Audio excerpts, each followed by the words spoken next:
आज हम बात करने जा रहे हैं मिशन ऑर्चिड की, जो कि इजराइल ने चलाया था सीरिया के ऊपर। ये क्यों चलाया था, किस वजह से चलाया था? ये मिशन इसलिए चलाया गया था क्योंकि सीरिया न्यूक्लियर वेपन तैयार कर रहा था।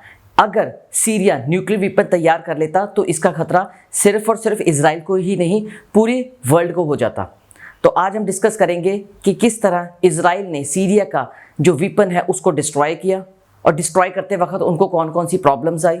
लेकिन उससे पहले अगर आप हमारे चैनल पर नए हैं तो चैनल को सब्सक्राइब कर लीजिए और बेल आइकन को ऑन कर दीजिए ताकि जो आपको आने वाली अपडेट्स मिलती रहें। वैसे तो 2004 के पहले इजराइल को बहुत सी इंफॉर्मेशन और इनपुट्स मिल रहे थे कि सीरिया के अंदर न्यूक्लियर वेपन तैयार किया जा रहा है, लेकिन ऐसा है कि कोई भी देश किसी दूसरे देश के ऊपर डायरेक्ट इंक्वायरी नहीं कर सकता। अगर ऐसा करेगा, पता चले बाद में कि वहाँ पे तो कोई न्यूक्लियर वेपन तैयार हो ही नहीं रहा, तो इससे वॉर के चांसेस बढ़ जाते। तो इससे सीरिया के पास एक बहाना हो जाता कि वो इजराइल के ऊपर वॉर स्टार्ट कर सकता था। लेकिन जितने भी ये इनपुट्स मिल रहे थे उसके ऊपर कोई भी इंक्वायरी इजराइल नहीं बैठा पा रहा था। पर 2004 में एक बहुत बड़ा वाकया हुआ जिसकी वजह से इजराइल की मोसाद एक्टिव हो गई। नॉर्थ कोरिया के अंदर एक ट्रेन जा रही थी और ट्रेन के अंदर अचानक एक बहुत बड़ा ब्लास्ट हुआ। जब ट्रेन के अंदर इतना बड़ा ब्लास्ट हो गया तो पूरी कंट्रीज की जो मीडिया है वो कवरेज लेने के लिए वहां पहुंच गई। लेकिन नॉर्थ कोरिया ने ये बात बोल के टाल दिया, हमारी जो ट्रेन है उसके अंदर एलपीजी गैस थी जो कि लीक होने की वजह से ब्लास्ट हो गया। लेकिन ये बात मोसाद को अच्छी नहीं लगी कि 10,000 के करीब लोग मारे गए और एक पूरे का पूरा गांव ही डिस्ट्रॉय हो गया। मोसाद एक्टिव हो गई, उसने इनपुट्स इकट्ठी करनी स्टार्ट कर दी।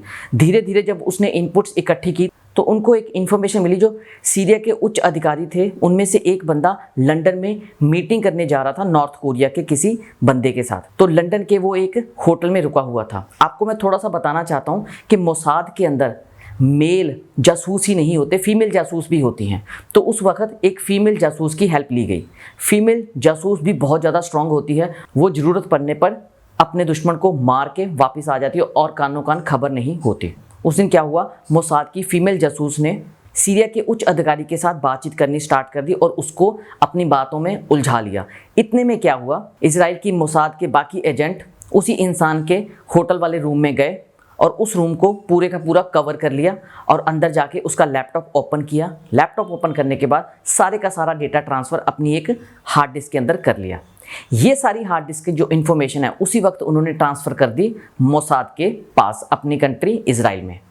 जैसे ही इजराइल ने उस इन्फॉर्मेशन को डिकोड किया तो वो हैरान रह गए। नॉर्थ कोरिया और सीरिया दोनों इकट्ठे होकर न्यूक्लियर वेपन तैयार कर रहे थे, क्योंकि उस हार्ड डिस्क के अंदर कुछ ऐसी पिक्स मिली थी जो कि एक न्यूक्लियर सेंटर की थी। वो न्यूक्लियर सेंटर इजराइल को ऑलरेडी पता था कि नॉर्थ कोरिया के अंदर है, लेकिन second nuclear centre north Korea अपने ही देश में तो नहीं बनाएगा, वैसा ही एक सेंटर उन्होंने सीरिया के अंदर बनाया। इस बात की इंफॉर्मेशन तो क्लियर हो गई कि सीरिया के अंदर एक न्यूक्लियर प्लांट लगा हुआ है, लेकिन वो कहाँ लगा हुआ है इसकी दिक्कत थी। इस चीज़ को सर्च करना बहुत ज़रूरी था। इसके लिए इजराइल ने अमेरिका की हेल्प ली। अमेरिका और इजराइल के जितने भी सैटेलाइट थे वो सारे के सारे एक्टिव हो गए और वो सीरिया के इर्द गिर्द घूमने स्टार्ट हो गए। थोड़ी ही दिन की मेहनत के बाद इजराइल के पास एक इन्फॉर्मेशन लगी कि सीरिया के एक रेगिस्तान अल काबर के अंदर एक छोटा सा प्लांट लगा हुआ है। जब उन्होंने सैटेलाइट के थ्रू उस प्लांट्स की पिक्चर्स देखी तो वो पिक्चर्स हूब वैसी ही पिक्चर्स थी जो कि उनको एक हार्ड डिस्क के अंदर मिली थी।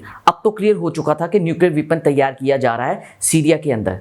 इजराइल को इसकी बहुत ही ज़्यादा टेंशन थी, क्योंकि अगर इनके सीरिया के अंदर ये वेपन तैयार हो गया तो पूरे वर्ल्ड के साथ साथ इजराइल को भी इसका खतरा है। तो इजराइल ने सबसे पहले तो ये इंफॉर्मेशन कलेक्ट करने की कोशिश करी कि क्या वो न्यूक्लियर वेपन अभी एक्टिव है या नहीं। इसके लिए उनको वहाँ के कुछ सैंपल्स चाहिए थे। सैंपल्स का मतलब जैसे कि उस एरिया के आसपास की मिट्टी और पानी के कुछ सैंपल्स, लेकिन इनको कलेक्ट करना बहुत ही ज़्यादा मुश्किल था। पर यह काम मोसाद के लिए कुछ ज़्यादा बड़ा नहीं था। इजराइल ने अपने पायलट्स को बुलाया और रात के वक्त उन्होंने इजराइल से टेक ऑफ किया और जो प्लेन वो वहाँ पर लेके गए वो F-15 प्लेन थे जो कि अमेरिका के द्वारा डिज़ाइन किए गए थे। लेकिन इस काम को बहुत ही सूझबूझ और समझदारी से करना था, क्योंकि अगर इनके सीरिया के कमांडर्स के हाथ इजराइल के कमांडर लग जाते तो वो उनको उसी वक्त मार देते या टॉर्चर करने के बाद मारते। लेकिन साथ ही साथ इजराइल कटखड़े में खड़ा हो जाता और उसके लिए जवाब देना मुश्किल हो जाता।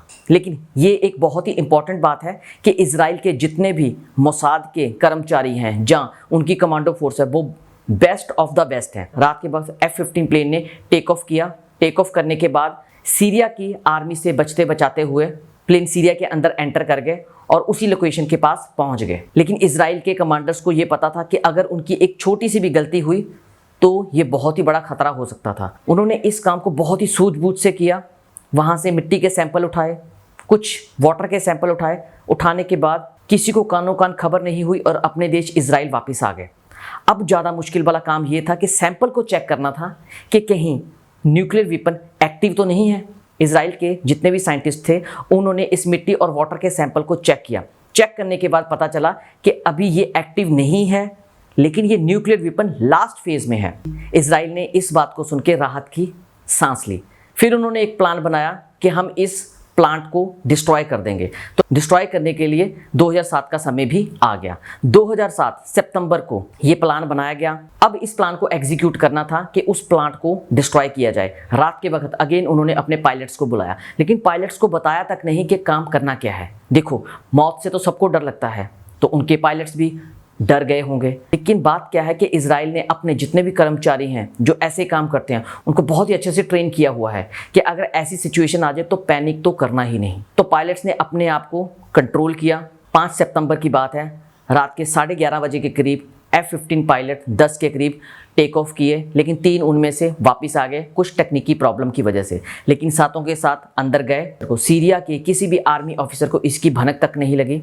अगर इनकेस वो लग जाती, क्योंकि आजकल का मॉडर्न ज़माना है, मॉडर्न ज़माने में ये होता है कि अगर कोई भी प्लेन किसी दूसरी कंट्री में एंटर करता है बिना बताए तो मिसाइल ऑटोमेटिकली शूट हो जाती है। अगर आपने मेरे शॉर्ट्स देखे हों तो मैंने वहाँ पे एक्सप्लेन किया हुआ है कि कोई भी मिसाइल किसी भी प्लेन को कैसे मार गिराती है। एक्चुअली मिसाइल के ऊपर, मिसाइल की जो टिप होती है उसके ऊपर इंफ्रारेड सीकर नाम का एक इंस्ट्रूमेंट लगा होता है। वो क्या करता है, वो चेक करता है कि हीट सबसे ज़्यादा कहाँ से आ रही है।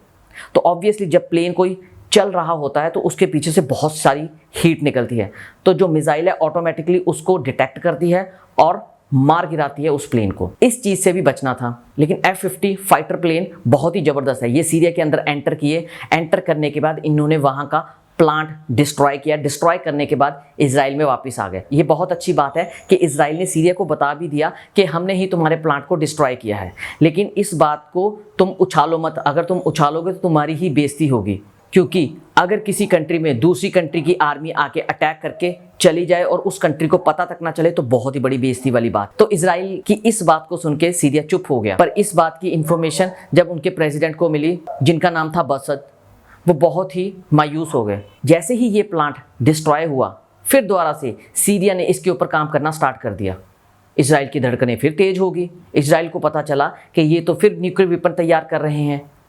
लेकिन इजराइल की जो मोसाद है उसने एक इंफॉर्मेशन कलेक्ट करी कि मोहम्मद सुलेमान नाम का एक इंसान है जो कि जनरल है सीरिया आर्मी का। उसने इस प्लान को फिर दोबारा एक्टिवेट किया है। तो अब इजराइल ने सोचा कि अच्छा, ये काम तब तक नहीं रुकेगा जब तक ये मोहम्मद जीवित रहेगा। तो उन्होंने डिसाइड किया कि हम ऐसे करेंगे, मोहम्मद सुलेमान को ही मार देंगे। लेकिन ऐसा है, किसी दूसरी कंट्री में जाके उन्हीं के ही अधिकारी को मारना, और वो अधिकारी जो कि जनरल हो, बहुत ही मुश्किल काम है। पर मोसाद के लिए इतना ज़्यादा मुश्किल नहीं है। मोसाद ने फिर उसके इनपुट्स कलेक्ट करने स्टार्ट कर दिए कि ये इंसान कब फ्री होता है। तभी एक बहुत ही बढ़िया इनपुट आई कि वो छुट्टियाँ मनाने के लिए कोस्टल एरिया में गया हुआ है, जो सीरिया का बॉर्डर लाइन है, समंदर के साथ लगता है। तो इजराइल ने अपने कमांडो फोर्स भेजे, स्नाइपर्स भेजे, जो कि कोस्टल लाइन एरिया पे रुके और वेट करते रहे कि सुलेमान कब बाहर आए। सुलेमान अपनी ही बालकनी में जैसे ही घूमने के लिए बाहर आया, उसको पता ही नहीं था। इतने में स्नाइपर्स ने 2 शॉट किए, एक उनके हेड पे लगा और दूसरा उनकी गर्दन पे। उसी वक्त मोहम्मद सुलेमान की डेथ हो गई। लेकिन इस बात की इंफॉर्मेशन भी सीरिया ने डिस्क्लोज नहीं करी। उल्टा उन्होंने ये बोला कि जो मोहम्मद सुलेमान है उनकी एक नेचुरल डेथ हुई है, उनको किसी भी मोसाद के एजेंट ने नहीं मारा। आपको ये वीडियो कैसी लगी हमें आप कमेंट करके बता सकते हैं। आगे आने वाली वीडियोस के लिए हमारे चैनल को सब्सक्राइब कर लीजिए। Thank you.